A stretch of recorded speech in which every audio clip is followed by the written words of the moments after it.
Hi everyone, in this video we're going to be seeing how you can disable your ScrLk. Welcome back to our channel How To Tutorials. So let's dive right into it. It is a very easy and simple process.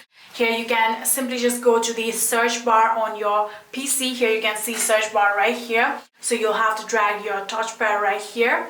And then here you can see your search bar will open, and in here you'll have to now type down on-screen keyboard. Here you can see after typing on-screen keyboard there is the option of open, so you can simply just open this on-screen keyboard just like this. After opening it, here you can see the ScrLk is currently turned on. All you'll have to do is simply just click on this ScrLk in order to disable it just like this. Here you can see we have now successfully disabled this ScrLk. And yeah, that is it. That is how you can disable your ScrLk on your laptop. I hope this video was helpful to you guys. If it was, please do not forget to hit that subscribe button and like our video. Thank you so much for watching. See you in the next.